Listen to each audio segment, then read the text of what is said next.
All right. You ready? I'm ready.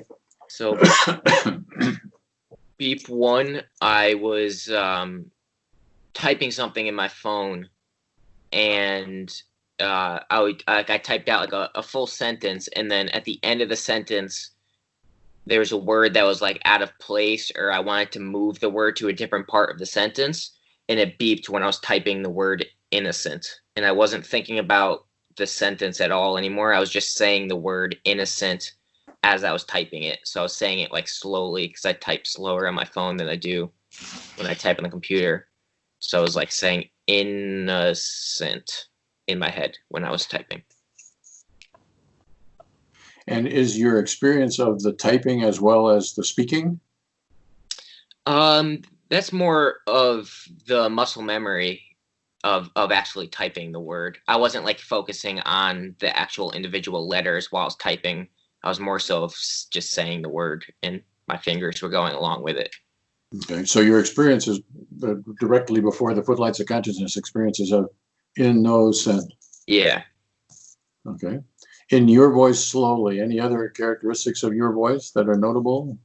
No, You could have said it out loud the same way, but I could say yeah, but I didn't need to. So and I'm not sure that I understood. So that you had typed a sentence, and now this is going to be the last word of the sentence, or are you putting this word in a different place? I'm putting it in a different place. So it was like I said the word towards the end of the sentence, and I would have had to like repeat the word in the sentence if I wanted to put it there. So I just moved it, and then it made the sentence make more sense. So you had put your cursor as some interior place of the sentence. Yep, right in the Now middle. now you're saying innocent, and your fingers are doing the work to make innocent appear at that spot. Yep. And I think I'm good. And the slowness of it, Ryan, is that does it seem slow to you in your experience? Yeah, it seems like laggy, like innocent. Mm-hmm. And that's part of the experience, not in like after the fact, like, oh, that's weird. I was saying that really slowly. No, that was I didn't second guess it. Okay. Then I'm good. By the way, is this day 5 or 6? This 5, I think. 5. Yeah. Okay, thank you. All right. Number 2. I was reading something out loud. I read the word saphenous vein, which is a vein in your leg. And I said it out loud just because I like to be able to pronounce things. Because it's kind of embarrassing if you're talking to someone and you don't pronounce things correctly. And I had like a vague image of the right leg of a diagram. It wasn't like I wasn't able to like pick out the veins on the diagram or like any structures. It was just like vaguely attached to the word saphenous vein when I was saying it. Yeah, just because like it's important to know where things are. So almost every like anatomy word that I think of or say, it's usually a visual experience for me. I can't say that, but for this one it was. Okay.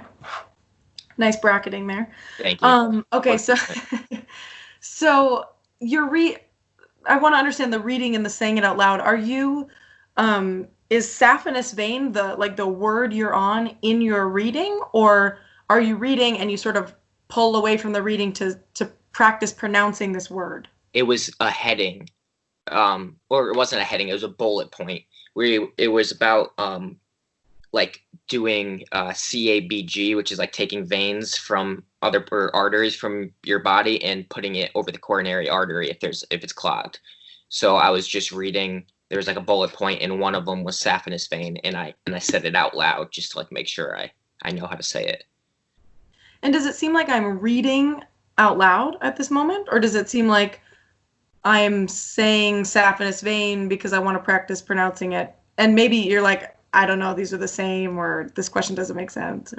No, that makes sense. It's just it's tough to differentiate the two. I was definitely focusing on like phonetically saying it correctly, so it's not like I saw it and then I read it out loud. I was more aware of the fact that I was saying it out loud for a purpose, if that makes sense. Okay. So So it this is is not, it's yeah, not just, it's not just reading out loud. It's reading out, it's pronouncing out loud. Yeah. which I'm taking as kind of also part of reading out loud because I'm also reading this section. Is that? Yeah. So I had already read it, and then I said it again out loud. Okay, that's helpful. Yeah. Okay. And did you say it just as you've said it to us, saphenous vein, or was it Yeah. some? Okay, Just saphenous vein, I said. got it. And I'm understanding this is just for you. It's not like somebody's in the room you're studying with or something. It's more of like just making sure the motor aspect of my mouth is working correctly. Got it. Spoken like a true PA. Okay, so then there's also a vague image. Yeah, vague image of a diagram that I've seen in the past, where it's just like a cartoon of someone's body, and it was like just the leg part of that. It was like not like an animation, but just like someone would draw with like a pencil. Okay. It wasn't And super detailed. do I see that? I mean, in my imagination, of course, but are you seeing something at the moment of the beat? Just like the leg, like a vague representation of a leg. It's not much detail to it. Like I don't see the vein or any other veins, or it's not labeled. It's just attached to the word when I say it.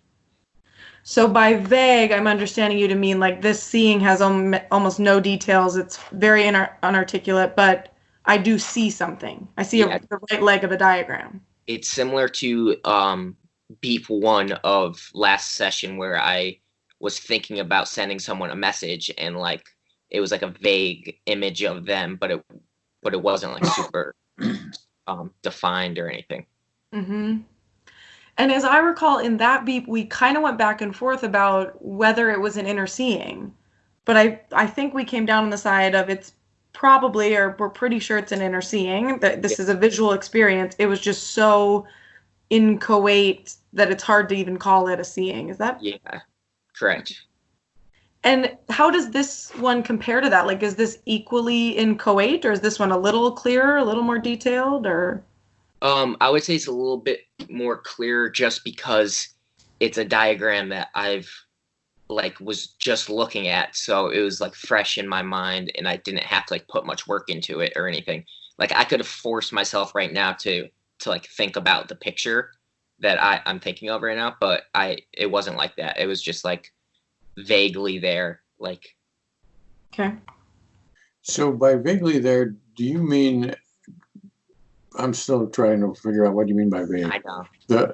Do you mean that this is a cartoony thing, and I see the outlines of it clearly, but I don't see anything else? It's like a cartoon, and all I see is the black lines of the cartoon, but the black lines are themselves clear.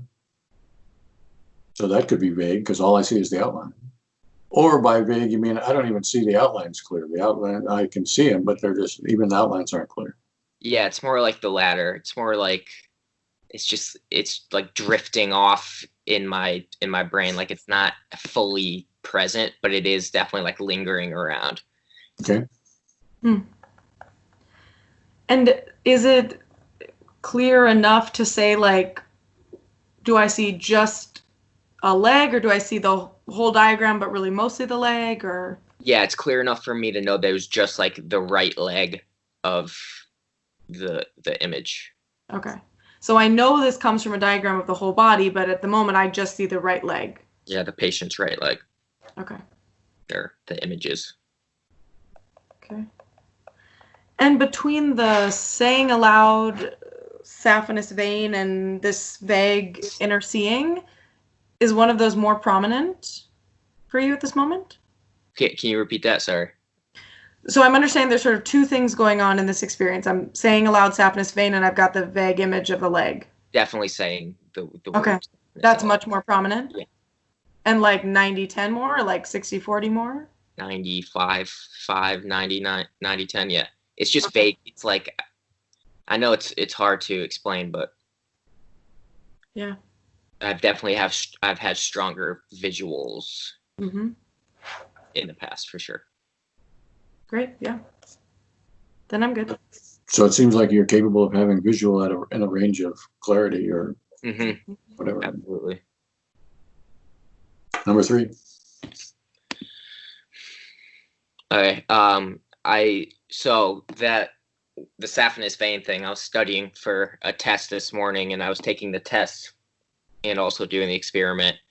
And I was reading a case study. That was one of the questions. And I read the case study, and then I read the answers along the side of the screen. And I said in my own voice, in my head, I have to figure out what it is first. So the question wasn't asking, it wasn't like a list of symptoms and saying like, what's the diagnosis? It was a list of symptoms. You had to figure out the diagnosis, and then to get the answer, you had to know how to treat that diagnosis. So in my head, I said, I have to figure out what it is first. If that makes sense. I can explain that better if you want me to. And by what it is, you mean what the diagnosis is, what the disease is or whatever? Yeah. Okay. And this I'm gathering is inner speaking in a straightforward declarative way, or? Yeah, it was. This one was more of me forcing myself, or me initiating speech. I know in the past I've said sometimes I initiate it, sometimes it just like flows out. This one was more initiated, like I was working myself through the problem. Okay. And my eyeballs are aimed at the list of the answers. Yeah. And am I seeing them in my experience, or is it? I read the answers, or maybe not even all of them, just like one or two of them, and I realized what type of question it was. So then like the question's in the middle, and then the answers are along the side. So I scanned my eyes back over to the big problem, and then it beeped at that point while I was saying it. So I was like, I have to figure out what it is first. So I scanned back over to the question to analyze that more. Okay. And so my question is there a visual aspect of your experience here? I understand that your eyes are aimed at the page and moving back from the answers to the question, but is that in your experience, or is that just a fact of the universe? My eyeballs are swinging back. Yeah, it's more of like a motor movement of moving my eyes over to the problem. I wasn't like thinking about the problem or the details of that was within the problem at that point. I was just on my way to start doing that. And experientially, does that mean I'm not seeing the problem at all? My eyeballs are aimed at it, but I don't see it? No, I see it. It's just it doesn't mean, like, the words aren't meaning anything to me at that exact moment of the beep. So I have some kind of a visual perceptual awareness of what I'm seeing. Yeah, I have awareness of where I was planning on putting my eyeballs, which was the group of words that I needed to read, but I hadn't started reading yet. Okay. And does it make sense to ask the question, how much of your experiences, what percentage of your experiences in the saying, I have to figure out what it is first, and how much is visual? It's definitely like very prominent, me saying I need to figure out what it is first or whatever. But I was really focused on I was taking a test. I don't know how to like answer that question. Okay. Differently. Obviously, I'm like aware of the problem and like what it contains a little bit, but I hadn't like put much effort into really diagnosing the patient until after the beep. Yeah, the term aware is a problematic one, because obviously you're aware not only of the test, but Black Lives Matter and fiscal ramifications of the COVID-19 and all you're aware of a whole lot of stuff. It was in it was in the footlights. What's the saying that you use? Footprints or footlights? Footlights of my consciousness that I was looking at a problem. Okay. Whereas Black Lives Matter was not in the footprints of my consciousness at that moment. Fair enough. Then I think I'm good. Yeah, me too. Number 4.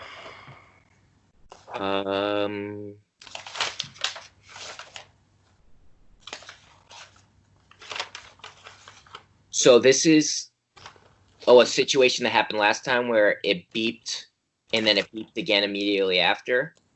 However, this time I'm gonna do the second beep instead of the first beep, and you'll see why. Okay. So the beeper went off, and it like took me out of the situation. I couldn't really remember what happened, like what I was thinking about at that moment, and I was trying to think back at like what I was doing to trigger my memory of what was happening in the moment. And then the beeper went off at that moment, and I said out loud, am I allowed to curse on here? Sure. Okay. I said, I don't even fucking remember what happened. I said out loud because I was like thinking about the beep. I don't even remember what happened. Except I knew that it happened when I was on Twitter. So it went off and I was like visualizing Twitter, trying to think back at like what I was looking at to spark my memory. And then it beeped. Okay. So, okay, I think I get the sequence and why you're giving us both of these beeps. Is the I don't even fucking remember what happened, is that caught in flight by the second beep, or is that triggered by the second beep in a sort of after the beep or during the beep? It was like, does that make sense? At the end of the sentence or like right after I was saying that. So that is naturally ongoing, and this other beep comes and catches it. Is that right? Yes, correct. So the beeper goes off. I'm thinking about it, and I'm like, I don't even fucking know what happened. And then it beeped again.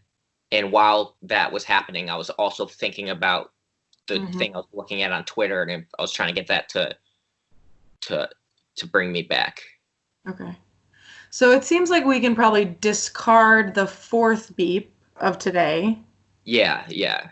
And use this fifth beep, which your experience happens to be related to the fourth beep, but it sounds like we can't say at all what was happening at the fourth. Exactly. Okay. So we'll just say this is beep 5. Right. Okay. And so am I understanding right that at the moment of beep 5, there's the I don't even fucking remember what happened and trying to recall Twitter or see Twitter or something like that? Yeah. Okay. And you saying I don't even fucking remember what happened, that's out loud? Yeah, I said it out loud. Okay. And is there anything more to say about that experience? Other than the visual of me trying to think back at what I remembered to try to get it to trigger it. Right. Mike, that was a bad question. I meant anything more to say about the saying, like if there. No. That sounds like that's just is what it is. Yeah, okay. It was there. And so then tell me about the visual part. What's going on there? So it was just like a vague visual of like the feed. Like I didn't see any words, I didn't see any names, nothing. It was just like that's how that helps me remember things, is like visuals, I guess. And I was just thinking about that, and I was hoping it would trigger a memory, but the thing went off and then completely took me out of the whole situation. Okay. So I don't want to assume that you're using vague in the same way here as you did in the other one today or even the one yesterday. So help me understand what we mean by vague for this one. Okay. So it was not defined. It was definitely more prominent than the leg one, where, like I said, that was just kind of just like drifting around in my consciousness. Where this one, it was definitely like the forefront of my experience. But when I say vague for this one, I mean I wasn't like seeing what I was reading prior to that, or just like pictures or anything. It was just the feed, like the color scheme. Mm-hmm. So I see my Twitter feed, but not really any details, no people's Twitter handles or names or words or pictures. I kind of generally have the color scheme. Yeah, in like where the pictures would be as a different color. Most of it is black because that's what it is on my phone. And then there's like whiteness representing colors or letters or words. But there's nothing I could have like visually read or anything. So you see whiteness as if those were like the Yeah. words of somebody's tweet, but they're not actually words? No, it's not that they're not words. It's just it's not clear enough for me to like pick out what it would be. Okay. Okay. Okay. So I had a couple of questions. So you said you saw the Twitter feed colors. Is this, did you mean to say, well, I see the Twitter feed as it was, and these are the colors that it was? Or are you zeroed in on the colors? I see the blue, and I'm not a Twitter person, so I don't know. Are you into the colors of it, or are you in just the Twitter feedness of it? More of the feed, but I knew it was the feed because it was the color. I mean, So you've had a couple of beeps, I think, where the color was the deal. I don't actually remember. I think maybe I got confused with somebody else. But the colors were definitely prominent in that it helps me, like, as much detail that I could put in my brain for a visual, the better I could remember things. So like, I'm aware, the colors were just like there, as in those were prominent. The colors were more prominent than like the words or anything. If that makes sense. Like the location of the colors and everything were accurate, but there wasn't detail as in terms of like content. So the question that I'm trying to answer is, if you're looking at me right now, you could say, well, I see Russ and he's wearing a red shirt, but I'm really interested in Russ and what he's saying. Or you could say, I don't really care about Russ. I'm just interested in that color. I'm obviously seeing Russ and I know who he is, but for whatever reason, I'm drawn to the redness of his shirt. I was more interested in finding the content or like what I was reading about than the actual color. But the color was there, which like set the foreground to help get my memory there to remember it. Got it. So I was more interested in finding out the content, if that's what you're asking. Yep. The content of what I was reading. And then I had a question about the words too. I don't fucking remember. Watch your mouth. I would never say such a thing on my own. So the question is, in the third beep, I think you made a distinction between initializing the speech and whatever. How does the words fit in? Are these words? Are you initializing these words? Yeah. It was more like out of frustration. Like I was talking to Alec the first time where I said like it's kind of like if you stub your toe and you swear, it just like comes out. It was more so like that rather than me actually like wanting to say it. Okay. So this is different from I have to go figure it out. I have to figure it out what was on first. Yeah, that was more of me working myself through the problem, where this one it just came out of frustration. Okay. Got it. I think I'm good then. Me too. Number 6, I guess we're calling this. Yeah, that one was pretty complicated. Okay, so you want to label this one 6. So I did 7 in just for the sake of that. Okay. That beat not working. That's good. So you're 6. My upper back was hurting, and I was noticing where it hurt. And I was like differentiating the area of pain from the area that didn't have pain to like locate the pain in my upper back. And so is this experience then mostly about the location as opposed to the pain? It's a combination of both. So like I was feeling the pain, and then I was like, I wasn't consciously doing this, but I was trying to feel the area of where it wasn't hurting compared to where it was hurting to like contrast the location of it exactly. That was a bad explanation, and I'm aware. Is this a primarily a sensory deal? My senses, for whatever reason, are zeroing in on the location, Yeah, I'm as, focusing on the pain. as opposed to a cognitive thinky kind of a thing that says, well, I'm going to try to figure out where my back hurts. Let me zero in on this. Yeah, it's more so the first one. Okay. I wasn't like trying to like diagnose anything or determine what was the cause. I was more so just like feeling where it was. Following the borders of the pain, or Yeah. following the presence of the pain, and it is here and it isn't there, kind of a deal.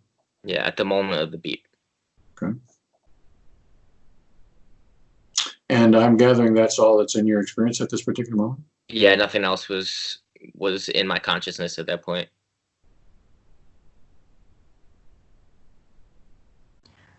Can I ask how you said something at the beginning, I think, that's like I'm noticing the area that's in pain and the area and like what parts are not. Mm-hmm. Does that mean there are like simultaneous sensations or something? Like I'm feeling the pain and I'm also feeling non-pain, and I'm noticing the areas of these, like the location of these. Is that? I think just when I guess I was saying I was feeling the areas where there wasn't pain. It's more so just the contrast of the pain that I was sensing to the absence of that pain elsewhere. Mm-hmm. So it's not like my consciousness was on the fact that there was parts that didn't have pain. It was definitely all on the area with pain, but it was like delineated where like I knew where it stopped, if that makes sense, based on the fact that there's no pain below that area. And I know the location where it stops. This is about like the boundaries of this pain. Yeah, exactly. Okay. So it's not like I feel the pain and I feel areas of non-pain. I feel the pain and its boundaries, and so the contrast. Okay. Yeah. I feel the edges of the pain, the boundaries of the pain. Yeah.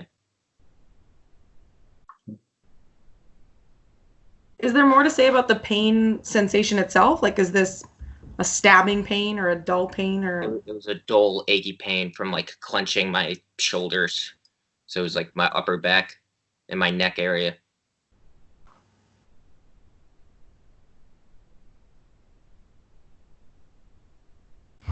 Okay, sorry, I have one more question. Yeah. And like, are these boundaries like really discrete? Maybe, I don't know if that's quite the right word. Like, it's like I am feeling it end right there, right at my, I don't even know, bones or muscles or whatever, but, or is it a little more diffuse? Like, oh, it's generally over here on the left and not over here. Yeah, it was diffuse. It's not like I could feel exactly the exact spot where it stopped, but it was more so like just the general area that I was aware of. Okay.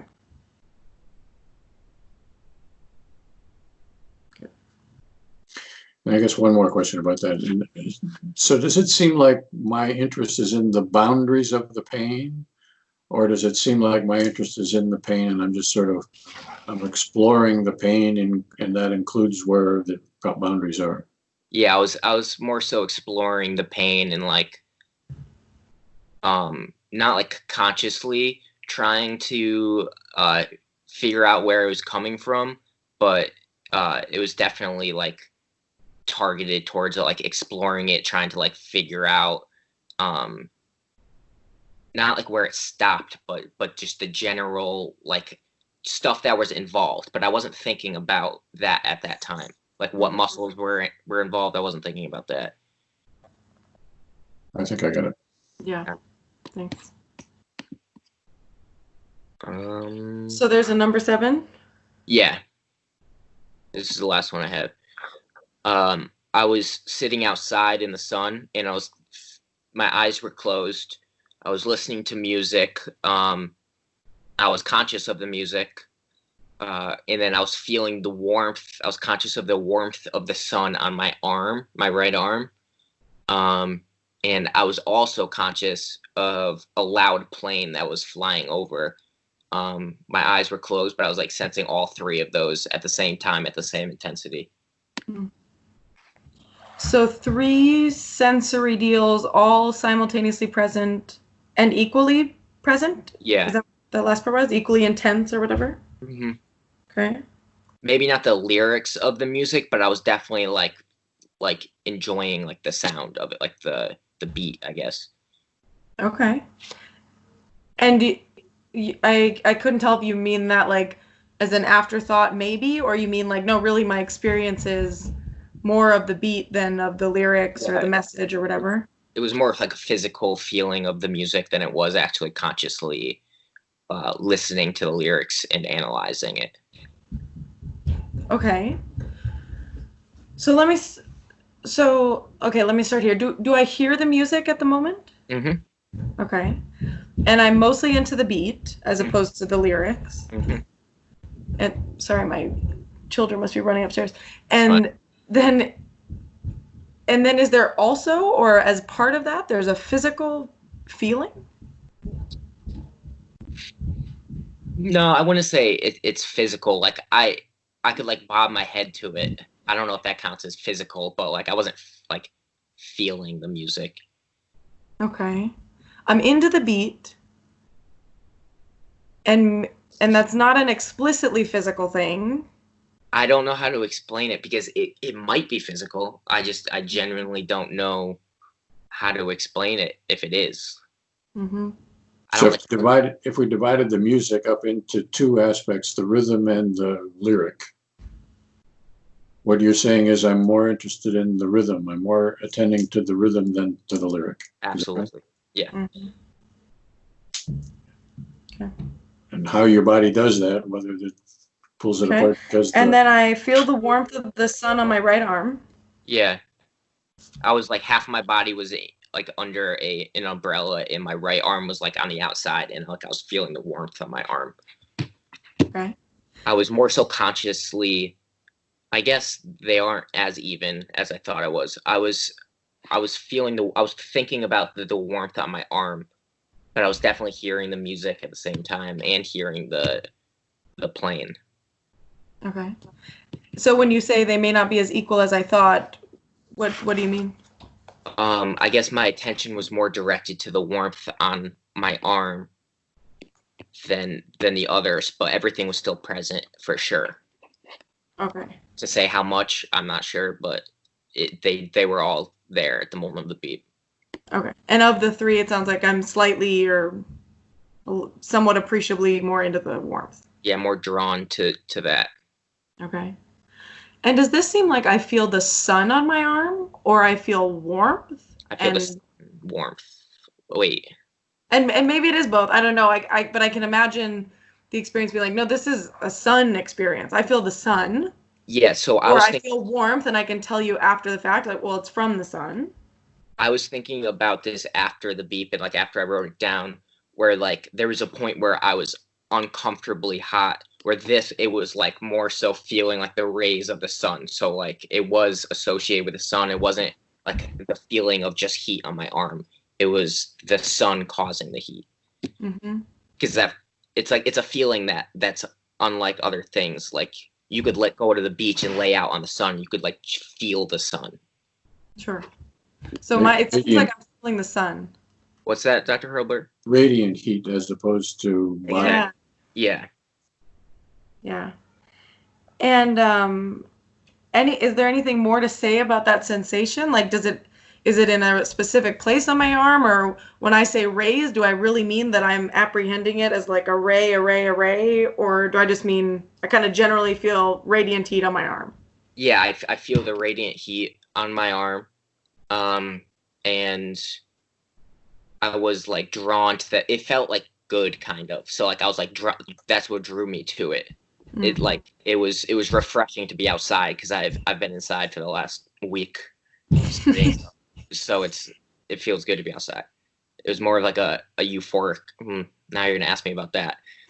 You're right. It was more. Well, when you're saying all this about I'm drawn to it, I like it. I'm just, is that part of the experience, or is that just sort of another way of saying it's the most prominent thing, or something else? I just think that experience was just like encapsulating all of those other things that I was explaining about, like enjoying being outside and stuff like that. Okay. And you at one point said that you were thinking about this heat on your arm. Did you mean that as a cognitive thinky kind of thing, or just drawn to the? I was drawn towards it, and I knew from a cognitive standpoint that it was the sun. Okay. I'm understanding it's not like I have a thought process or something of, oh, that's the sun, but I recognize this to be the sun's warmth. Is that? Yeah, just from but this is really a sensory kind of thing. Yeah. Okay. Just from like experience, just like going outside and just feeling the sun hit you. It was just like that. Right. And I was drawn to it on my arm because it was like hanging out, and that was getting like feeling it, and the other one wasn't. Yeah. And then there's also the plane flying overhead. Mm-hmm. And is that just a hearing phenomenon? I hear the plane flying by? Yeah. Anything in particular that I'm interested in about that sound, or I just sort of hear it as it passes by me? It was louder than like a normal plane, but I didn't open my eyes to like look at it or anything. Mm-hmm. And are you noting the loudness, or I just hear it and after the fact I can tell you it was really loud? I'm noting it, but I'm not like commenting on it verbally or anything. Mm-hmm. So I hear it and I notice that it's loud. Mm-hmm. At the same time, I'm also noticing my arm is feeling the sun. Mm-hmm. And at the same time, hearing the music. Hearing the music. Okay. So I'm not sure that I understood the noting of the loudness. So I'm understanding that the plane is louder than usual. Yeah. And I'm aware of that. And you're somehow aware of that in the moment. Yeah. But this is not a thinky thing. This is not that's a loud plane. This is a sensory thing. We're in the sensing. I'm sensorially aware that this is a loud plane. Correct. Like it wasn't like that big of a deal to me where like I was gonna like open my eyes and look at it.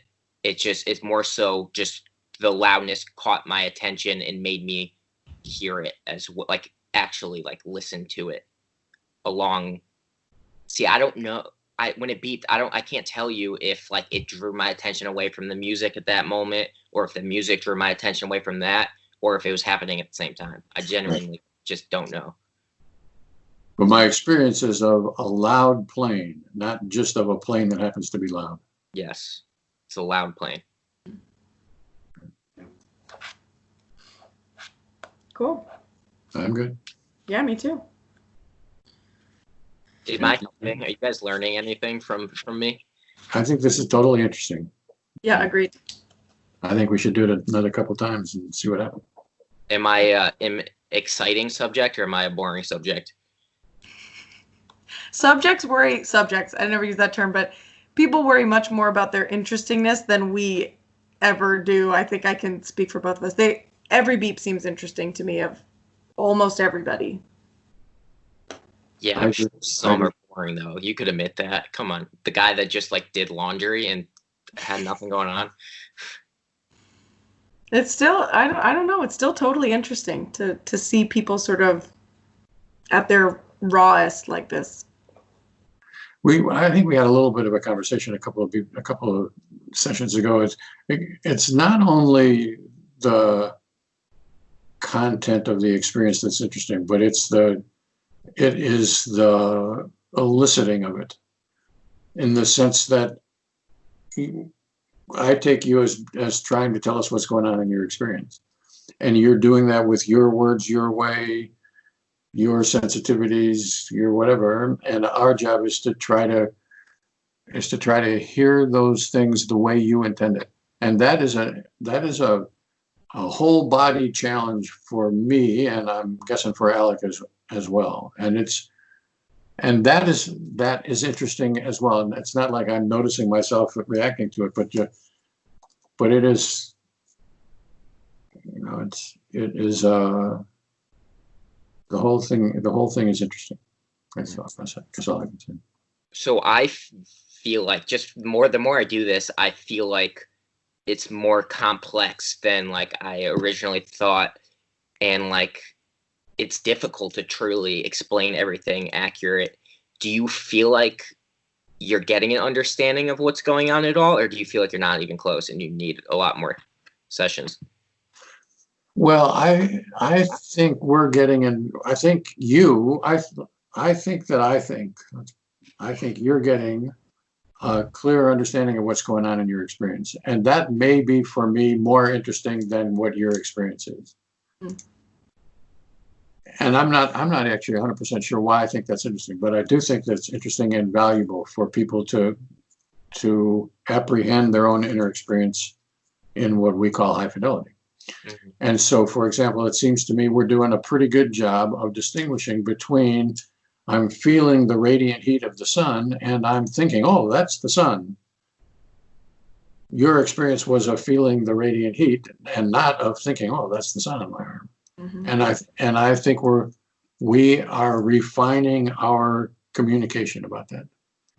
And for reasons which is not entirely clear to me, I think that is a valuable exercise. For me to do it and for you to do it. And for Alec to do it too, but she can speak for herself. But and so I think it's worth doing. Let's put it that way.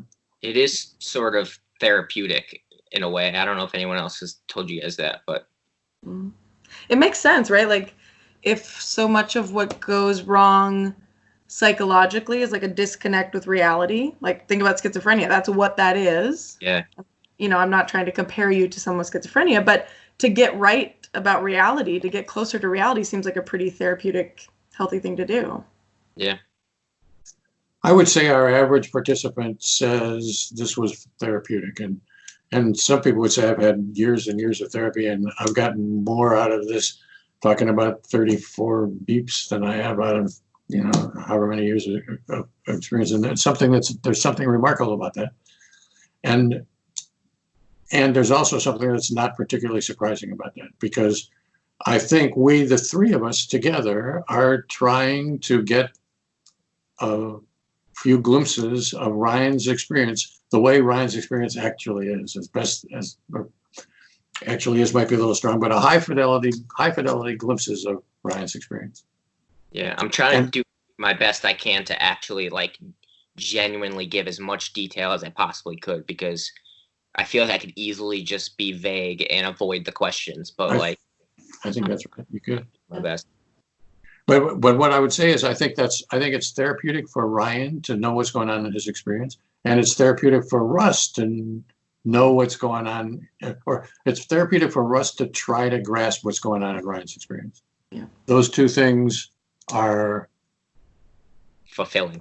Parallel values, it seems to me. Yeah. Totally agree. Because it breaks me out of my biases and whatever. I mean, people, including me, are blind to the way the world is. You look around you can see a whole lot of blindness going on in the world, and this is an exercise in not being blind to what is actually going on, either with you for you or with you for us, and all of that stuff is of value. Now, from doing this for so long and talking to so many people and seeing so many different like possibilities of how people could think, has this affected your personal relationships or anything at all? Like when you meet someone, does it affect how you interact with them? I'm sure the answer is yes. I don't think about it very often. Like if I'm not experience sampling, I'm not in the experience sampling business. But I would say people who know me pretty well think I'm always in the experience sampling business. And but you know, I would probably be the last person to notice that. I'm sure it's affected me in the sense that when people say things to me, I'm interested in what they actually mean, and sometimes I ask them, and sometimes I let it slide in the non-sampling world. But I'm sure that pisses some people off that I let it slide, and other people off that I asked too much. Mm-hmm. So the world is a complicated place, but I am genuinely interested in what the world is like from a point of view other than mine. What about you, Alec? Same. I think the most I know of how it has changed me is, well, I know some things, but my husband will point out that I'm pretty skeptical of most things people say about themselves or their theories, and I tend to write them off, and it consistently drives him crazy. And I just kind of think, I don't know. I've seen a lot of people who had a lot of theories, and so I think it cultivates a little skepticism in me, but a healthy kind, not a outright kind. Healthy depends on who you ask. Yeah, that's right. I want it to be.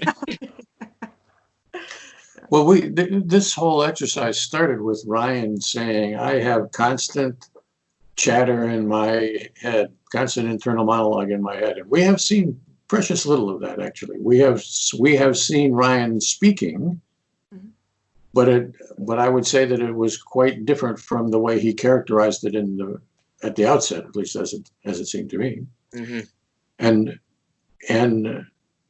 that's the kind of thing that makes Alec skeptical of what people say about themselves, because people have mistaken views of what they actually do, and we encounter that, I would say, more than routinely. I would say most of the time we encounter that. I would be genuinely interested to see what the girl I interviewed would get out of this, because I still think about that, and I'm like, does she have an accurate assessment of what's going on, or does she genuinely not have vocal thoughts? And she said, am I remember right, that she had sort of no verbal experience, nothing, no words, that kind of thing? Nothing at all. But she couldn't even force it if she wanted to. That would be interesting. And I would add that it's been cool to learn about you that, like, if monologue is, I know it's not the same as like narration, but when people talk about internal monologue, at least like what I'm seeing now on the internet, it kind of seems like they're referring almost like an internal narrator. Yeah, like not like a true monologue, like a Saturday Night Live monologue, but this running narration. At times, it seems like you almost have that with images. That's a really strong statement, but you will often have an image to sort of populate or illustrate like what you're dealing with or what you're planning to do or whatever. And that's not true of everyone, and that's pretty interesting and potentially very valuable for you to know about yourself. I don't know how, but it might be. Yeah, it's one thing that I've learned from doing this is like almost every single beep there's a visual attached to like whatever's happening. And I do have a lot of verbal stuff going on, but those verbal things are also connected, like they're associated with visual stuff. So that's fun. Yeah. We'll bracket that. But we'll bracket that for now. That's right. That's right. So what I remember about the interview is with the girl that she was confident, and I discount confidence. And I remember, well, she could be like that or not. We sample with a lot of people who never have inner speaking of any kind and never have words of any kind. So that is not at all a surprising deal. So she could be absolutely correct about that. Yeah. And it could be that she is correct in that detail and incorrect about the rest of her experience. Mm-hmm. I think people just don't know until they go through this kind of, or some kind of an exercise that would allow them to figure it out. Have you guys ever thought about monetizing this experience? I've thought about it some, but I don't think about it much. I'm a university professor, which from my point of view is a pretty I'm